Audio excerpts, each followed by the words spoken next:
Place where I stay, 1 foot in Vancouver, 1 foot in LA. Pounds come down and the cans go back up. Cars and planes and trains and Mack trucks. This for the crop when the bricks don't cut it. My people are the reason when the city gets flooded. You strong. Put your hands like this. Strong. Madchild in the house tonight. It goes strong. This is Adrenaline Tattoo in Toronto. This is Lithium Magazine, and this is the man of Swollen members and the Rocksteady crew. Recently dropped his highly anticipated first full length. I believe it's the first full length. Yes. Dope Sick. August 28th it dropped. First singles out. Yeah, that's right. Just came out first week, number 3 in the country, all genres of music. So thank you very much for anyone that purchased Dope Sick. I appreciate your support more than you can understand. That's beautiful. I've been a fan of Soul members and you, Madchild, for quite a long time. So this is pretty wicked for me. Thank you. Let's start, most recently and work our way back. So Dope Sick, first full length. What made you want to do a full length finally after all the EPs? Well, I think it's something I wanted to do for a long time. As you know, I went through 4 years of trials and tribulations with my Oxycontin addiction. So when I came out of it, I've been sober for 2 years now. Sort of when I came out of it, I had lots of time to sort of, I guess, mend and become myself again. And I really had a lot of time to think about what I really wanted to do. And of course, I want to have a second round with Swollen members and have a second round of success and build things back up. It's in my nature as a sober person to be aggressive and try to reach success, but I also really wanted to get my first chance at doing a solo album. So I asked the guys in the group, Prevail and Rob, and they're totally supportive and have been the whole way and are super proud of me, and things are going great. It's especially in today's music situation where there's so much music at people's fingertips, it's almost a better thing to have a solo career and be in Swollen members, because fans, who I call family and friends, always want more stuff, more music, new music, and they're always on to the next thing because of the internet and everything's at everybody's fingertips. So I think putting out twice as much music totally makes sense in today's dynamic of the music industry. Well, absolutely. You've been very prolific over the years with all your EPs and the Swollen member stuff and all the collaborations that you've done. So where does it all come from? Like, you've been making music for, I don't know, 20 years now, and 20 years, man. not that old, man. Did the Swollen member start in like 94, 95? No. Well, actually, we put out our first 12-inch, I think, in 97, but our first album came out in 2000. Okay, that was Bad Dreams? 15 years I've been at it now. Okay, so 15 years, and over the 15 years you've put out a lot of stuff. Where does it all come from? Yeah. Just from here? Yes, sir. But you got to remember, in that 15 years, there was 5 years where I didn't do anything. So, which makes it all the more impressive. Thank you. The amount of stuff that you've put out. Thank you. On Dope Sick, you're rapping. It's a departure for you. You're rapping about. I guess that's because of your experiences. You're rapping about. You used to rap about success and a little bit of excess and stuff like that. And this is just monsters and demons inside you. So that came from your trials. Yeah, and I think overall one thing that I've learned from this whole experience is that truth is always the best, whether people want to hear the truth or not. Truth is always the best result, being honest. So I feel like my music is very honest with myself, and I feel that there's a message with it as far as sharing awareness about how dangerous Oxycontin and drug addiction and substance abuse is, whether it's alcohol or whatever.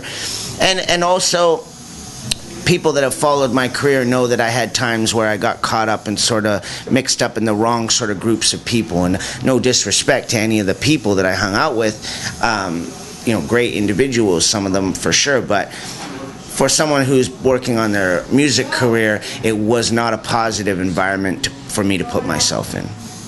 Any suggestions to those people that are battling addictions like you, and like what's the way out? Well, I'll tell you right now, with drug addiction, drinking too much, doing too much drugs, any kind of substance abuse, and I'm talking about hard drugs, personally. There's no happy ending. There's just simply no happy ending to it. You can't tell me one situation where it's like, oh yeah, that guy became a drug addict, or that guy's a junkie, or even that guy's chosen a life of crime and violence and being in a gang, and there was a happy ending to his story.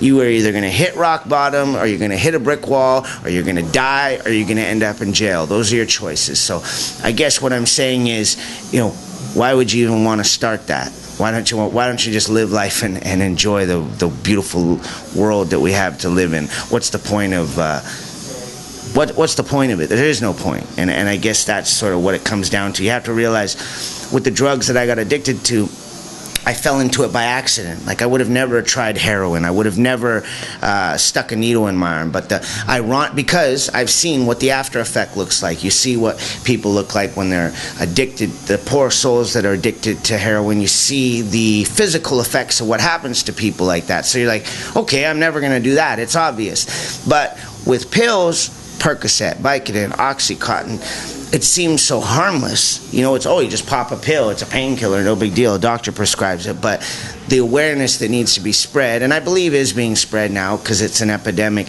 is that it's just as dangerous, and they'll do the exact same thing to you. Once the devil gets his claws into you, you're fucked. Like, you're in bad shape. So people just need to know how dangerous it is. And I know that when people are watching this, if they ever thought about trying it in the future at a party, after knowing what it will do to you, they're not going to be stupid enough to try it.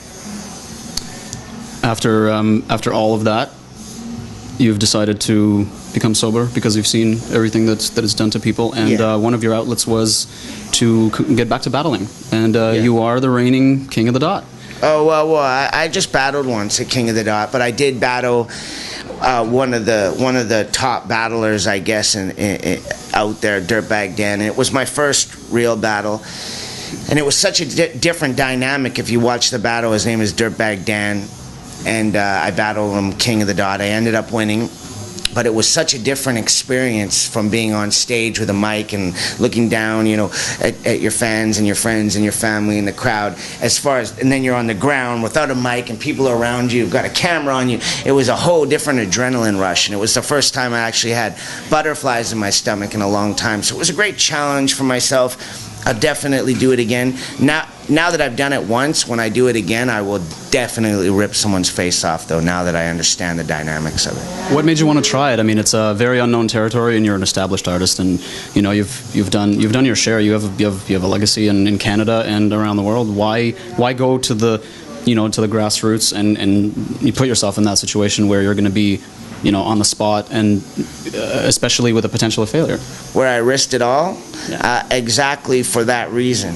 Just for exactly what you said, because I wanted the challenge, and I knew that it was a real life challenge that I created for myself. And like you said, I was putting my career on the line. I could have fallen on my face and made myself look like a complete fool. But I believed in myself, and I watched these battles, and I was like, I can do this too, and I just put myself to the test. I mean, life's got to be about challenges. You got to keep progressing. You got to keep getting better in all ways, not just in your art, but as a person, spiritually inside. You have to keep growing and getting better as a person. You're on tour now, so I guess after the battles, you started your tour, your Dope Sick tour, and to promote that stuff. And you mentioned to me before the interview that there's some good buzz generating from the West Coast and from the East Coast, and now you're in Toronto. How's that been going for you? Like when you're on tour and you're promoting and you're feeling the buzz of your actual solo stuff, not your band stuff, and it's all you. Yeah, so it's crazy, so overwhelming. It's amazing.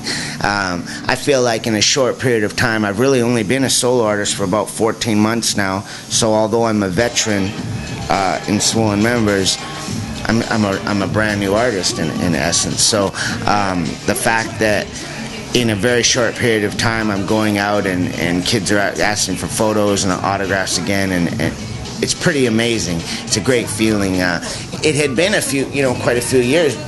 Back in the day with Swollen, I couldn't go to the gas station without taking pictures and signing autographs. And then, of course, I did all that self-abuse to myself with the pills and whatnot. I turned into a different person, and I guess you could say there was years where I was like a walking zombie. So to come back clean up my life and then make this body of work that I was extremely proud of, but still nervous because you never know how people are going to react to it, then to put it out and for it to be embraced the way it was. Now I'm going and signing autographs, taking pictures again. It's such a great feeling. It's a true reward. And even, you know, it's funny because even in life now, the fact that you're doing an interview with me is a reward in life, whereas before I might have taken things like that for granted.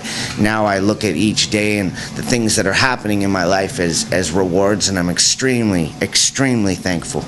Do you feel more accomplished because this is your baby and it's not a collaboration? Do you feel like this is like, you know, a culmination of your efforts and just, you know, does it feel different from doing group stuff? Well, I'm feeling proud of myself again, and I'm hoping we have the same success with the next Swollen Members record.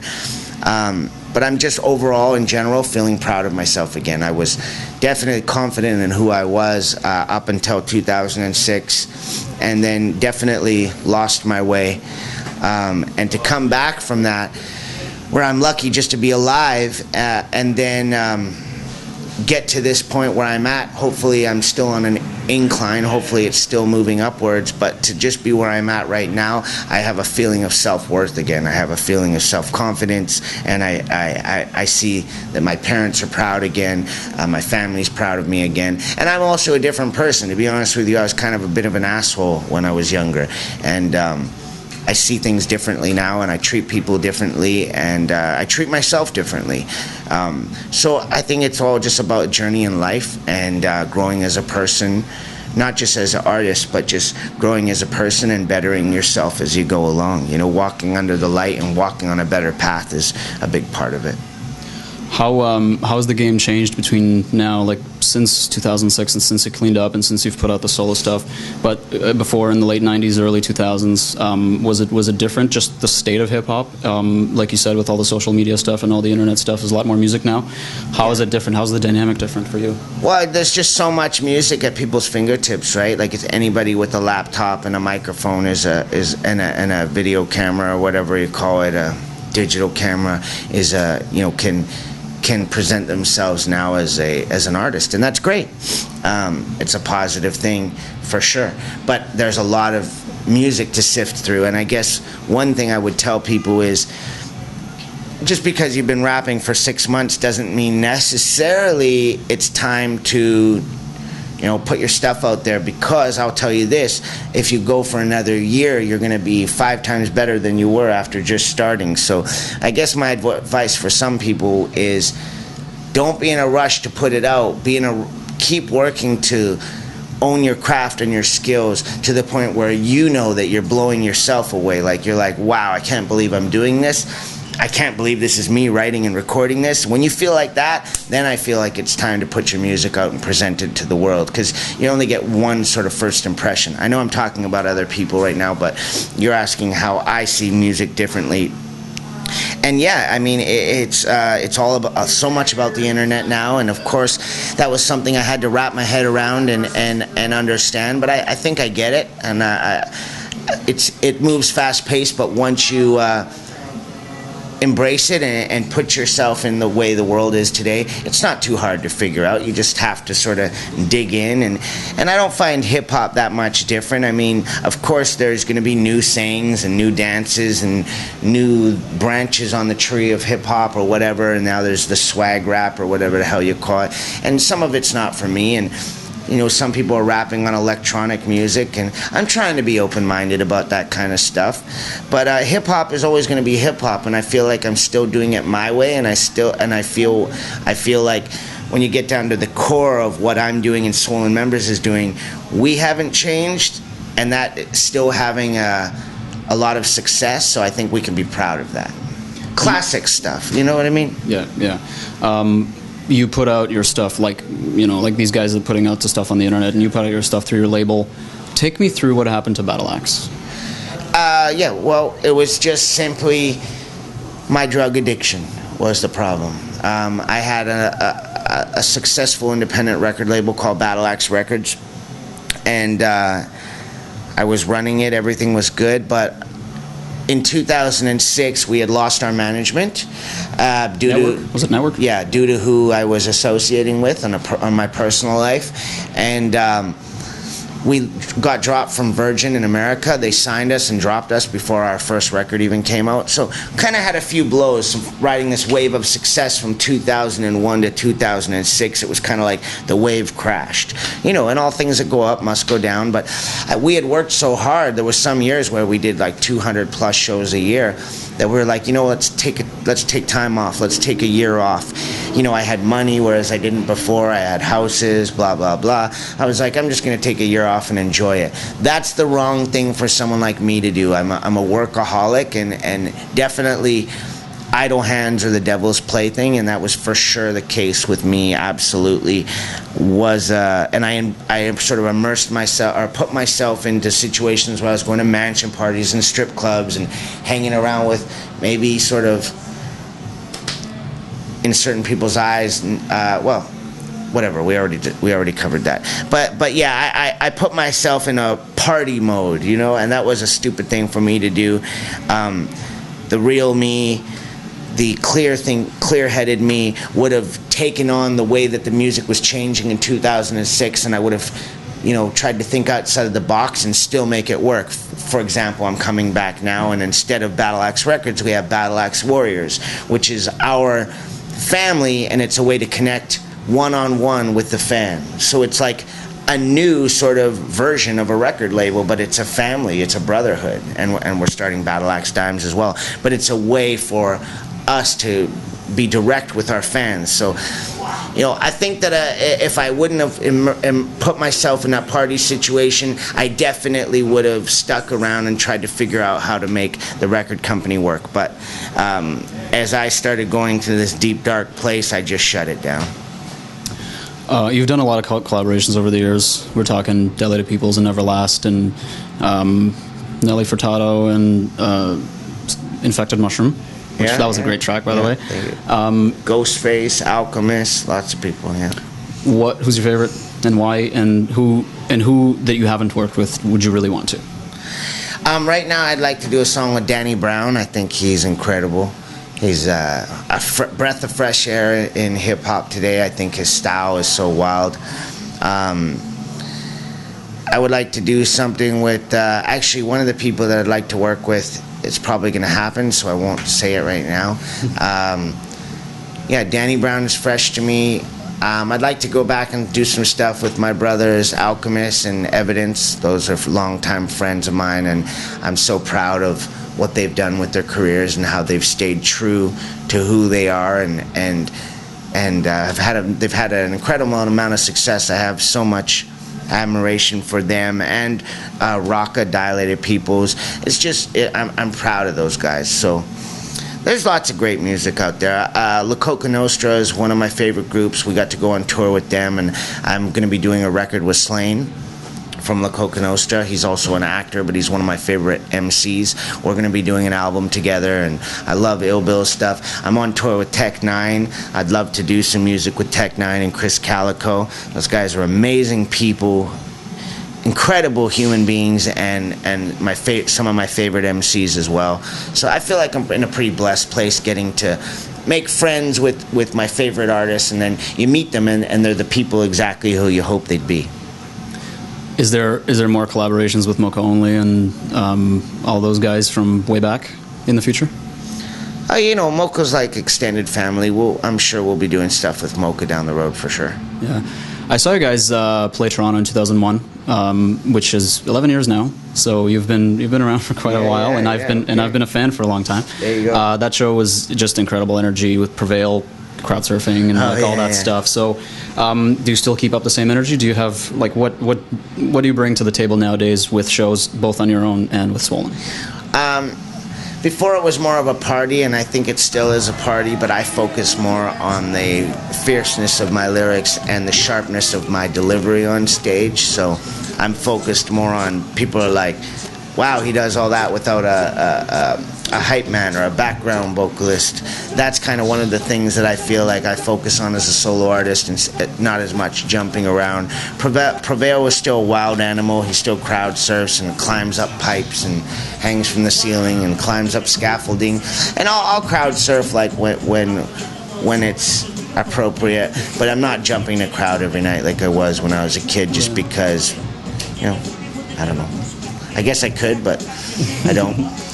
That's all right. I think the fans love you either way, and your fan base is pretty devoted. You know, people that like Swollen members from way back. Very devoted. Very devoted. So, I don't know. How do you feel about? I know you've said that you appreciate everything and stuff like that, but you know, just your fans, your core fans that have been there since day one, that have liked Madchild and Swollen from day one. How do you feel? Like, give me your emotions about that. Like, your just devoted core. Well, that is what I'm talking about whenever I'm talking about stuff. Our fans are our family. They're my friends. They're not just fans. I consider them all my friends and family. And whether it's Battle Axe Warriors or the Swollen Army or just loyalist that's what our fans are, loyalists. And I consider them at this point in my life part of my family and my friends. Without them, we would just be making music to listen to in our bedroom. They're everything, and it just goes to show the strength of how strong our family is, the strength of community in the culture of underground hip hop. How we all got together and made my record the #3 record in the country. I'm not on the radio. I'm not on TV. We did that because we as a family wanted it to happen, and that's words can't even describe how thankful I am. It's amazing. Congratulations on that, by the way. Third record on the charts, #3. Was that Dope Sick or was that the single? Dope Sick, that was the actual album. Yeah. Right. So the single, I think it was Out of My Head. No, oh yeah, on iTunes. Yeah. But Judgment Day is the single now that they're going to radio with. Yeah. Okay, and you've done a video recently. I've done 4. You've done 4. Okay. Devil's Reject. Check them out on YouTube. Devil's Reject, Monster, Jitters, and Runaway. And they're all like mini movies. You should check them out. They're pretty badass. What's next for Madchild? After Dope Sick, I mean, like, not in the immediate future, you're touring, but what do you think? I'm on tour with Tech 9, finishing this tour. I go home, I'm going to record some more songs. Then in November, I do my own tour where I headline Dope Sick again, a Dope Sick tour across Canada with me headlining, and DJ Dow Jones is my DJ. He's Canada's only Shady Blow DJ. And then I go to Europe. Then I come back for Christmas. Then I want to record more music. Then I have some exciting tours that I'm going to be going on, but I can't say yet. But that'll all depend on me getting back into America, which I think is going to happen soon. And then we'll put out the Swollen Members record and do it all over again and just keep going round and round. You're not going to stay idle this time? Absolutely not. Every day I'm going to make count for 4. I got a lot of making up to do. So. That's right. Well, since we're at Adrenaline Tattoo, I'm going to take this opportunity to get my first tattoo. What do you suggest? I mean, you're a professional. Don't get a Japanese symbol on your lower back. That's it. Just stay away from that. We'll be safe, right? Yeah. All right. I think that the trendy thing to do is they get like sort of sailor tattoos now. Isn't that the kind of thing people are doing? It's kind of like the half color. What do they call it? They color it in, but it looks like the old sailor tattoos. That seems to be the pretty trendy thing. So I would say don't do that. I would say do something that's meaningful. And don't get it too small either, because you'll regret it. You'll end up putting something bigger over it. So get it a big size and do something that's meaningful to you, and don't follow a trend. Do something that you know you would have liked as a young guy and you know you'll like when you're older. Thank you very much for taking the time to talk to us, Madchild. Thank you, brother. New album's out now, Dope Sick. This is Lithium Magazine, and we're going to go get matching tattoos now. Uh-oh. His and hers. No, I'm just joking.